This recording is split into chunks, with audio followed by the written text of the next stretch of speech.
Book by Paul Kapur, Trump's South Asia pick, captures Pakistan's jihad strategy. India's response in and around the Indian subcontinent. Paul Kapur is going to become an important figure, working carefully behind the headlines. He will be the eyes, ears, and at times the hand of the world's most powerful nation in this region. Kapur has been nominated as America's representative in India's neighborhood. He will be the new Assistant Secretary of State for South and Central Asian Affairs in the U.S. State Department. The extent of the power vested in him can be gauged from the legacy of his predecessor, Donald Lu. Lu is credited or discredited with engineering regime changes in Pakistan, Bangladesh, Sri Lanka, and Kyrgyzstan, fomenting violent protests against the nationalist government in India, mishandling Afghanistan, keeping the Maldives and Nepal on the boil against India, and interfering in Central Asia's Kazakhstan, Tajikistan, Turkmenistan, and Uzbekistan. So, who is Paul Kapur? What are his core geopolitical convictions? How closely do these align with India's vision and strategic approach? Kapur is an academic born in New Delhi to an Indian father and an American mother.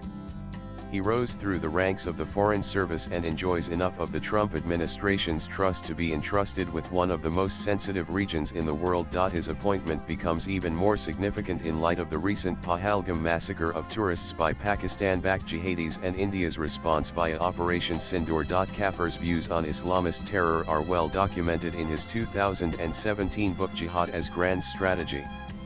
It is not just an analytical study of how Pakistan has used jihad as a central lever of its state policy. In many ways, the book anticipates what is unfolding today. Kapur opens with a blunt statement of truth. Terrorism's ascendance as one of the world's leading strategic dangers has been a central development of the post-Cold War security environment. Scholars and analysts have generated a voluminous literature attempting to identify the demographic, economic, psychological, ideological, strategic, and other patterns in terrorist violence.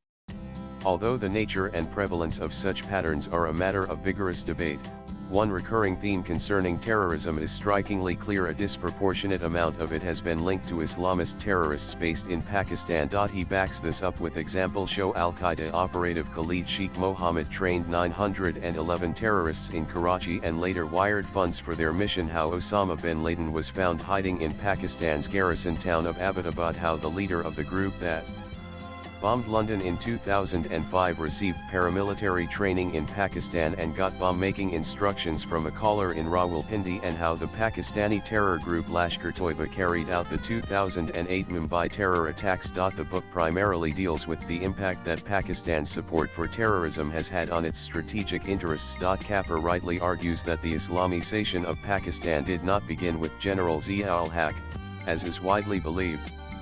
The so-called liberal Zulfikar Ali Bhutto used Islamism for political ends and was ultimately consumed by it. He was the one who declared Ahmadis as non-Muslims and banned alcohol in Pakistan. A number of other factors underlay Pakistan's use of Islamist militants, such as the lack of a coherent national founding narrative and material weakness relative to India, Kapur explains. Finally, Pakistan did not adopt its militant strategy during the Zia era. The Pakistanis had been using Islamist militants as strategic tools since achieving independence, long before Zia's emergence. It is a deliberate, long-running policy as old as the Pakistani state. Indeed, supporting jihad has constituted nothing less than a central pillar of Pakistani grand strategy. Pakistan's use of jihad as central state policy did not simply begin after independence. It was a driving force in the violent separation from India and the formation of the Pakistani state on both its eastern and western fronts. Grand strategy, Kapur explains, is a state's theory of shaping national security. Pakistan has three main grand strategic tools: nuclear weapons, conventional forces, and militant proxies. Before 1971, Kapur notes, Pakistan believed it could defeat India in any conventional conflict, drawing from the centuries-old triumphant lore of Muslim invaders. India disabused it of that notion by vivisecting it and creating Bangladesh. A bloodied and humiliated Pakistan then ramped up its use of terror proxies. Other nations have also used non-state actors. Iran backs Hamas, Hezbollah, and the Houthis. The Soviet Union supported the Red Brigades and Black September. The US trained the Afghan Mujahideen and ironically propped up Al-Qaeda and the Taliban. who later turned on their mentor China, is believed to support Maoist insurgency in India and radical movements across Western democracies. But for no other nation is terrorism as central to state policy as it is in Pakistan, Kapur argues. And Kapur believes Jihad has, in some ways, worked for Pakistan. It has delivered a number of significant domestic and international outcomes. The strategy has promoted internal political cohesion, offering Pakistan a raison d'etre in the absence of a coherent founding narrative. By steadily attriting Indian military and financial resources, it has also helped address Pakistan's material weakness vis-a-vis India. Additionally, the strategy has enabled Pakistan to continue challenging Indian control over Kashmir and to ensure the region remains on the international agenda.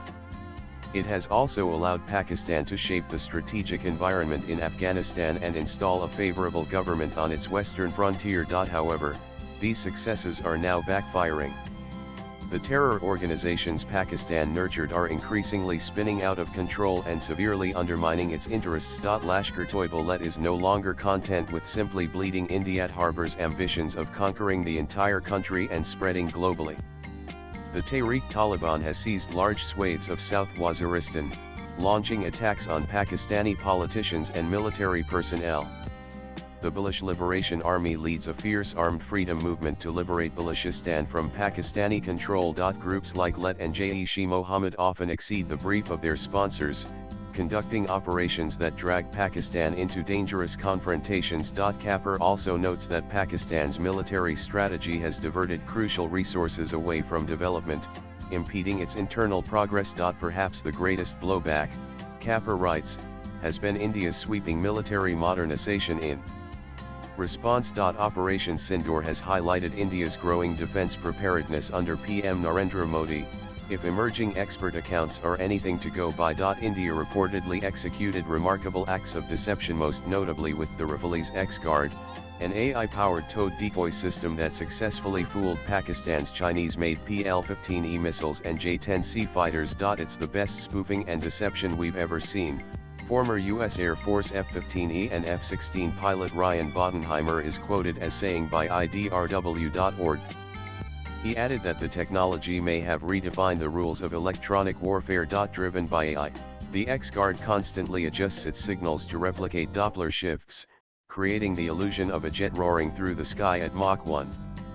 For enemy radars and missile seekers, the decoy becomes indistinguishable from the real aircraft.